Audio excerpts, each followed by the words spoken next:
Hello friends, study with TG point में आपका स्वागत है। आज हम फिर से आपके सामने हिंदी ग्रामर के प्रीवियस ईयर क्वेश्चन का ये नेक्स्ट सेट लेकर आए हैं। आशा आपको पसंद आएगा। अगर आप चैनल पर नए हैं तो प्लीज़ चैनल को सब्सक्राइब कर लीजिए और साथ साथ बेल आइकन को प्रेस कर लीजिए ताकि नेक्स्ट जो भी वीडियोज़ आती हैं उन सबकी नोटिफिकेशन टाइम टू टाइम आपके पास पहुँचती रहे। हम इसमें जितने भी क्वेश्चन करते हैं overall only and only previous year होते हैं जो कि किसी न किसी परीक्षाओं में पूछे गए हैं। सबसे पहले शुरुआत करते हैं ये क्वेश्चन की। सबसे पहले आता है हमारा क्वेश्चन नंबर 1, स्वर किसका भेद है? समास, संधि, वर्ण और लिंग। अगर हम बात करते हैं समास की तो समास मुख्यतः 6 प्रकार के होते हैं। संधि मुख्यतः 3 प्रकार की होती हैं। लिंग 2 प्रकार के होते हैं।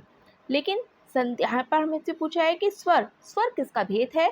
तो स्वर हम संधि की बात करते हैं तो स्वर संधि, व्यंजन संधि और विसर्ग संधि। स्वर, व्यंजन और विसर्ग ये किसके भेद हैं? ये संधि के भेद हैं। इसलिए हमारे क्वेश्चन का जो आंसर हो जाएगा ये चला जाएगा संधि के साथ, यानी कि स्वर संधि का भेद है। नेक्स्ट क्वेश्चन नंबर 2, बुद्धिहीन शब्द व्याकरण की दृष्टि से किस संवर्ग में आता है? संज्ञा, सर्वनाम, विशेषण और क्रिया। संज्ञा क्या होता है? संज्ञा किसी व्यक्ति विशेष आदि के नाम को संज्ञा कहते हैं। सर्वनाम संज्ञा के शब्दों के स्थान पर प्रयोग होने वाले शब्द सर्वनाम कहलाते हैं। क्रिया किसी काम के होने या करने की जिससे हमें बोध होता है वहाँ क्रिया होती है। और विशेषण संज्ञा या सर्वनाम शब्दों की विशेषता को बताने वाले शब्द विशेषण कहलाते हैं। लेकिन यहाँ हमसे पूछा है कि बुद्धिहीन, बुद्धि से हीन यानी कि बुद्धिहीन किसके संवर्ग में आता है? तो ये आएगा ऑप्शन नंबर सी, विशेषण के संवर्ग में। बुद्धिहीन किसी व्यक्ति की विशेषता को दर्शा रहा है, इसलिए हमारा ऑप्शन यहाँ सी करेक्ट हो जाएगा, बुद्धिहीन, जो कि विशेषण के संवर्ग में आता है। नेक्स्ट, किस शब्द में उपसर्ग और प्रत्यय दोनों का प्रयोग हुआ है? परिवहन, कठिनाइयाँ, प्रारंभ और सफलता। अगर हम देखते हैं उपसर्ग क्या होते हैं और प्रत्यय क्या होते हैं। उपसर्ग किसी भी शब्द के प्रारंभ में जुड़ने वाले शब्द को उपसर्ग कहते हैं, जबकि शब्द के अंत में आकर जुड़ने वाले शब्द को प्रत्यय कहते हैं। उपसर्ग और प्रत्यय यानी कि प्रारंभ और अंत दोनों में ही इनका प्रयोग हुआ है। परिवहन, परिवहन में नहीं होगा। कठिनाइयाँ, कठिनाइयाँ भी नहीं होगा। प्रारंभ में नहीं होगा, जबकि सफलता में स और ता, स उपसर्ग में आता है और ता जो कि एक प्रत्यय है, इसलिए हमारा ऑप्शन यहाँ पर डी करेक्ट हो जाएगा। ऑप्शन नंबर डी सफलता, जिसमें स उपसर्ग और प्रत्यय ता का प्रयोग किया गया है।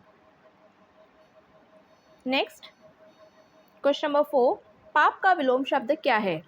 पुण्य, प्रायश्चित, निरपराध या उपाय। विलोम की अगर हम बात करते हैं, विलोम यानी कि विपरीतार्थक शब्द को कहते हैं। किसी शब्द का उल्टा अर्थ बताने वाले शब्द ही विपरीतार्थक शब्द या विलोम शब्द होते हैं। पुण्य, पाप का पुण्य हो सकता है क्योंकि प्रायश्चित, निरपराध और उपाय ये तो नहीं होंगे, इसलिए हमारा ऑप्शन ए ही करेक्ट हो जाएगा, पाप का विलोम पुण्य। नेक्स्ट, रस सूत्र के जनक कौन माने जाते हैं? भरत मुनि, तुलसीदास, अभिनव गुप्त और भट्टनायक। तो रस सूत्र के जनक जो कि भरत मुनि जी को माना जाता है, इसलिए हमारा ऑप्शन यहाँ ए करेक्ट हो जाएगा, रस सूत्र के जनक भरत मुनि। नेक्स्ट, करुण रस के देवता हैं महेंद्र, यम, विष्णु और सूर्य। करुण रस के देवता जो कि यम कहे जाते हैं, इसलिए हमारा ऑप्शन यहाँ बी करेक्ट हो जाएगा, करुण रस के देवता यम। नेक्स्ट, वह आया और मैं गया, इस वाक्य में समुच्चय बोधक शब्द क्या है? समुच्चय बोधक जिसे हम इंग्लिश में कंजक्शन वर्ड्स के नाम से भी जानते हैं, जो कि अव्यय के अंतर्गत आता है। अब अगर हम देखें समुच्चय बोधक यानी कि कंजक्शन वर्ड्स क्या होते हैं, दो वाक्यों को आपस में जोड़ने वाले शब्द ही कंजक्शन वर्ड कहलाते हैं, यानी कि समुच्चय बोधक शब्द कहलाते हैं। अब जैसे यहाँ पर हमारा सेंटेंस है, वह आया मैं गया, इन दोनों ही सेंटेंस को जोड़ने का काम और शब्द ने किया, तो इसलिए यहाँ हमारा ऑप्शन हो जाएगा और, यानी कि समुच्चय बोधक शब्द, जो कि ऑप्शन नंबर सी करेक्ट हो जाएगा, और शब्द। नेक्स्ट, हाय, अब मैं क्या करूं? इस वाक्य में विस्मयादि बोधक शब्द क्या है? विस्मयादि बोधक शब्द हाय, अब, मैं और क्या किसी भी शब्द के द्वारा जिसके द्वारा हमें गुण, भाव, शोक, दशा आदि के बारे में पता चलता है, वहाँ विस्मयादि बोधक शब्द होते हैं वे। अब विस्मयादि बोधक यहाँ पर क्या है? हाय, जो कि भाव को दर्शा रहा है, फीलिंग को दर्शा रहा है, इसलिए हमारा ऑप्शन यहाँ ए करेक्ट हो जाएगा, विस्मयादि बोधक शब्द जो कि हाय शब्द है। नेक्स्ट, जिन अव्ययों का संबंध वाक्य से नहीं वक्त के हर शोक आदि भाव से होता है वह क्या होते हैं? विस्मयादि बोधक शब्द, संबंध सूचक अव्यय, क्रिया विशेषण या समुच्चय बोधक अव्यय।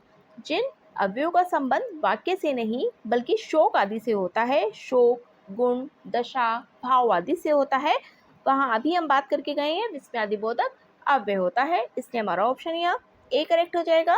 ऑप्शन नंबर ए, विस्मयादि बोधक अव्यय। नेक्स्ट, वह पढ़ता है लेकिन बात भी बहुत करता है। व्याकरण की दृष्टि से रेखांकित शब्द को पहचानिए। वाक्य में लेकिन शब्द क्या है? यानी कि हमें जो रेखांकित शब्द है वो है लेकिन। लेकिन शब्द को हमें बताना है क्रिया विशेषण है, अव्यय है, सर्वनाम है या संज्ञा है। अब संज्ञा या सर्वनाम हम अभी देख कर गए हैं, जो कि नहीं होंगे किसी व्यक्ति विशेष के बारे में जानकारी देने वाले शब्द संज्ञा शब्द होते हैं, और संज्ञा शब्दों के स्थान पर प्रयोग होने वाले शब्द सर्वनाम होते हैं।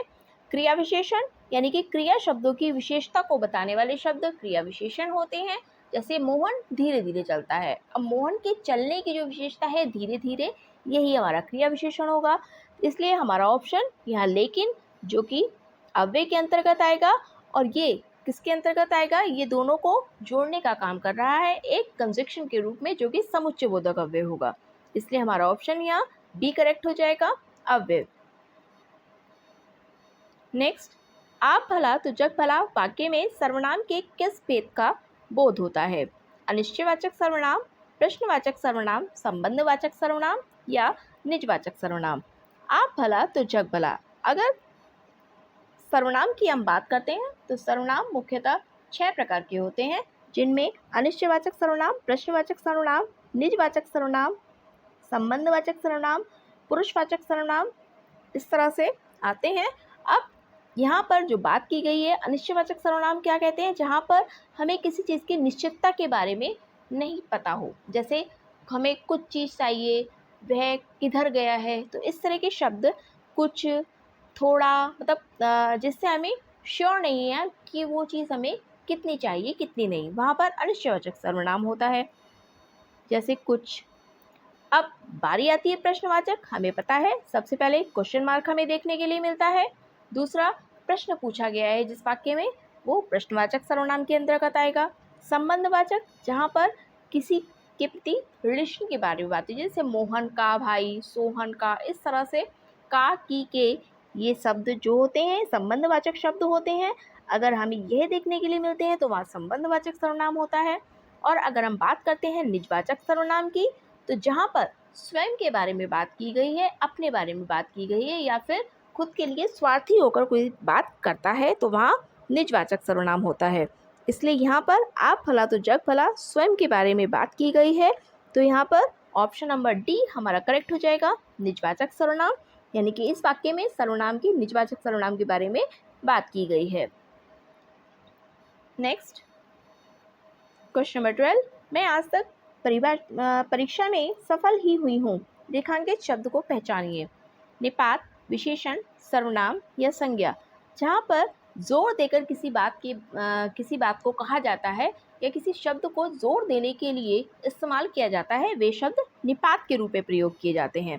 इसलिए हमारा ऑप्शन या ए करेक्ट हो जाएगा, क्योंकि तक, रेखांकित शब्द तक, वो कह रहा है आज तक, आज के बारे में भी बात की गई है, लेकिन तक कहकर उस वाक्य पर जोर डाला गया है, तो इसलिए हमारा ऑप्शन यहाँ ए करेक्ट हो जाएगा, निपात। नेक्स्ट, अपेक्षा का विशेषण रूप क्या है?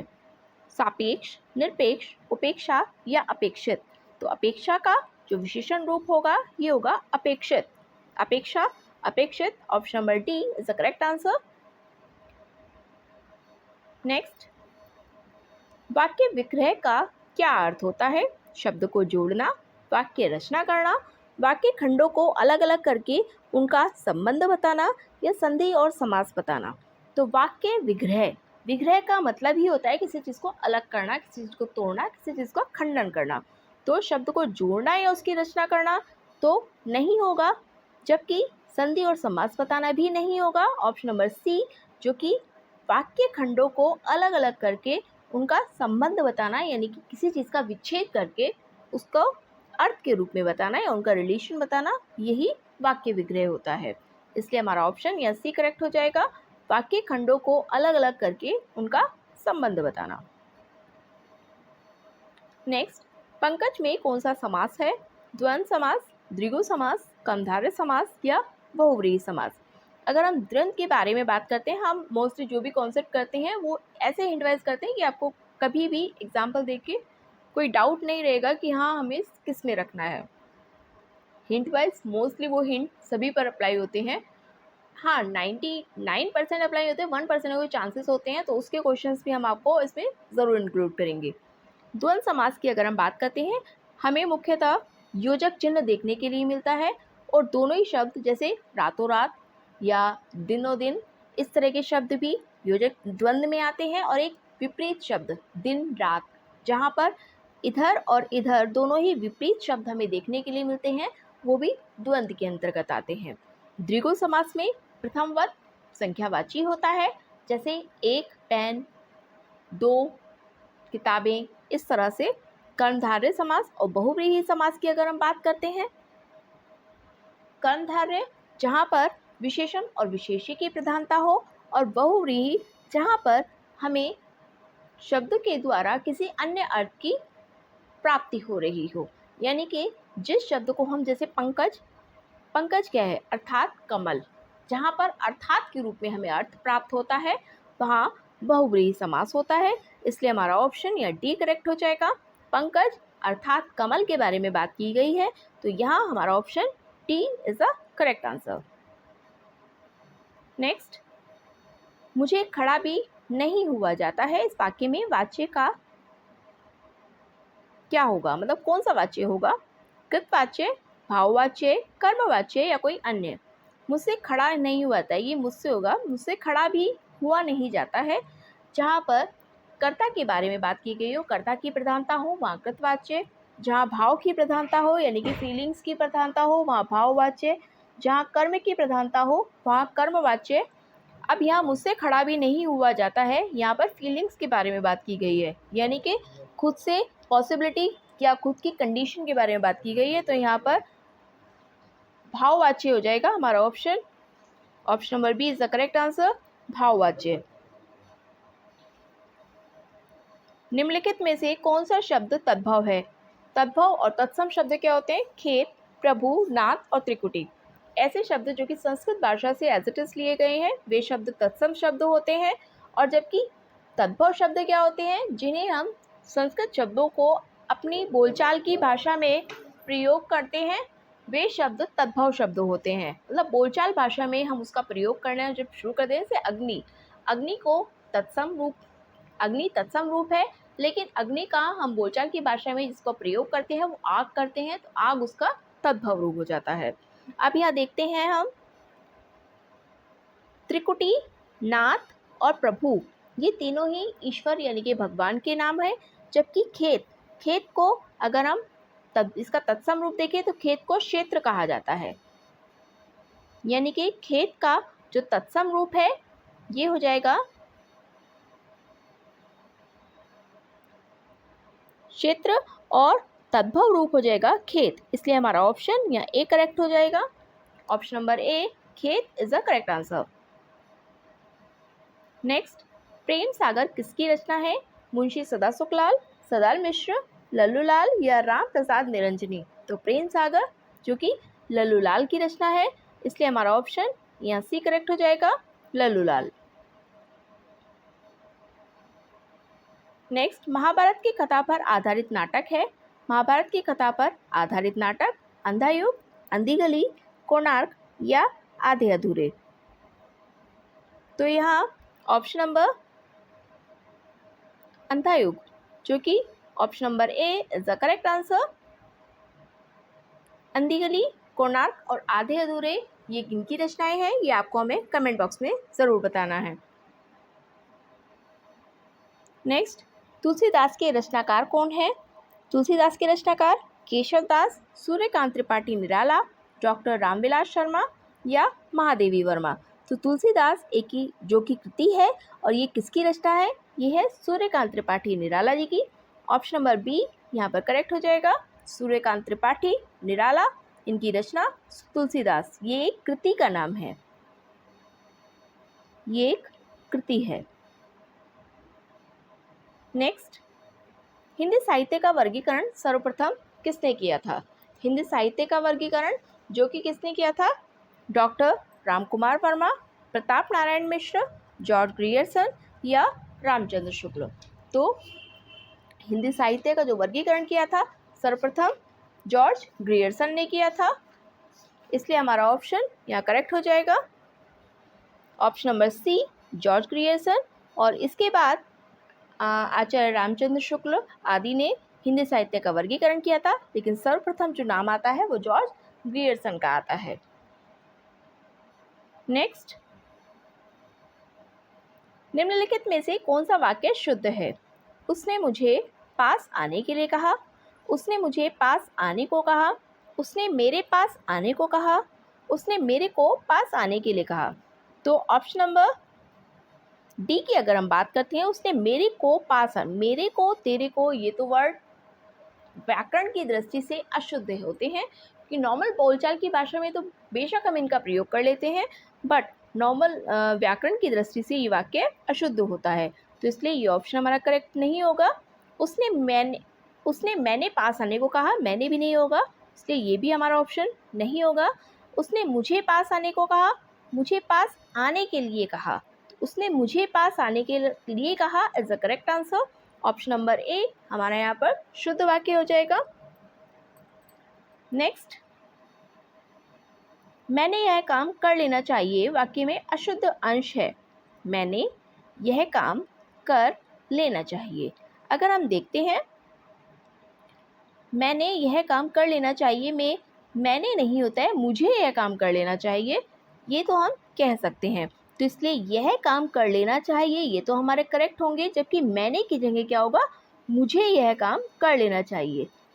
तो यहाँ पर मैंने के स्थान पर हम मुझे का प्रयोग करेंगे, ऑप्शन नंबर ए जो कि अशुद्ध अंश है, इसलिए हमारा करेक्ट आंसर यहाँ पर ए हो जाएगा।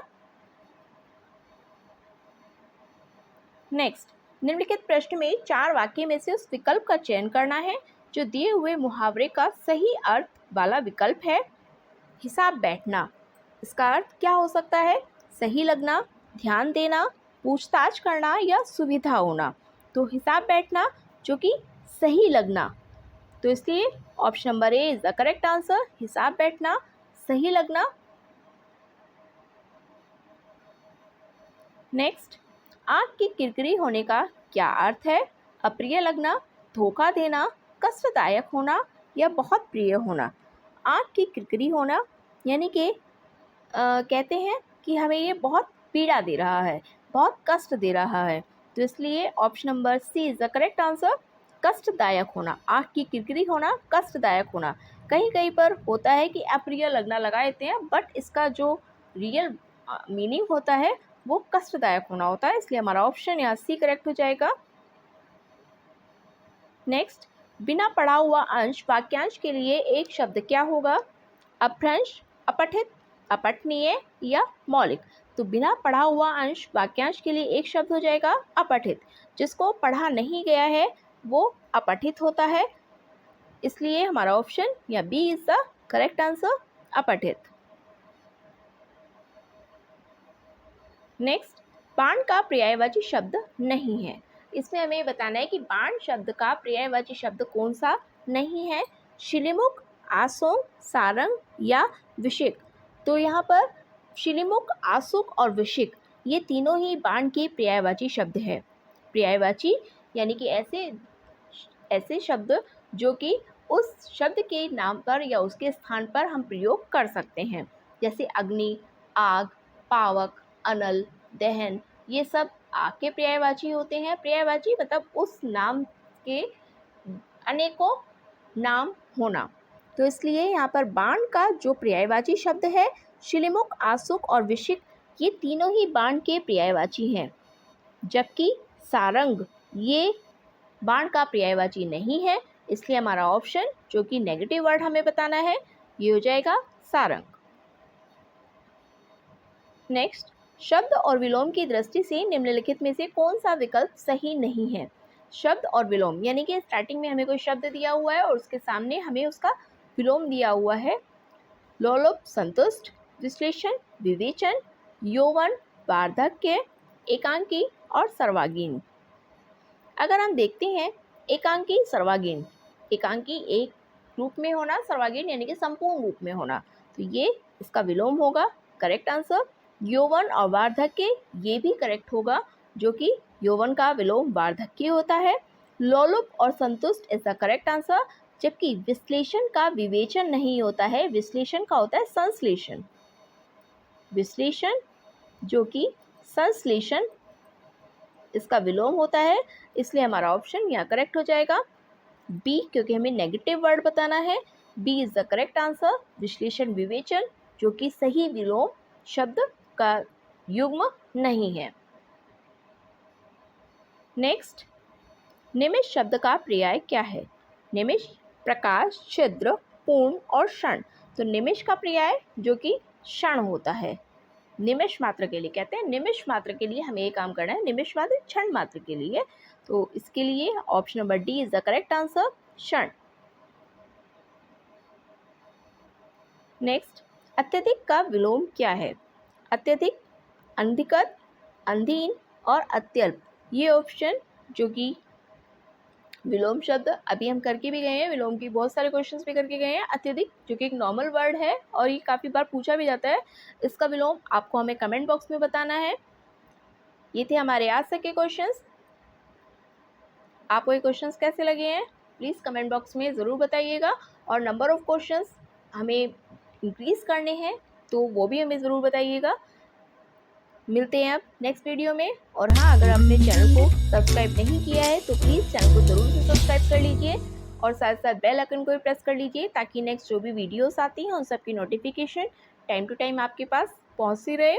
और इसके बाद हम जितनी भी प्रैक्टिस सेट करेंगे वो टॉपिक वाइज करेंगे। टॉपिक वाइज जितने भी क्वेश्चंस होंगे हम मोस्टली, चाहे हमें एक सीरीज़ में करने पड़े, 2 सीरीज में करने पड़े, जितना भी क्वेश्चन होगा हम उन्हें पहले टॉपिक वाइज कंप्लीट करेंगे और फिर उसके बाद फिर से मिसलेनियस क्वेश्चंस को प्रैक्टिस करेंगे। मिलते हैं हम नेक्स्ट वीडियो में, तब तक के लिए थैंक यू।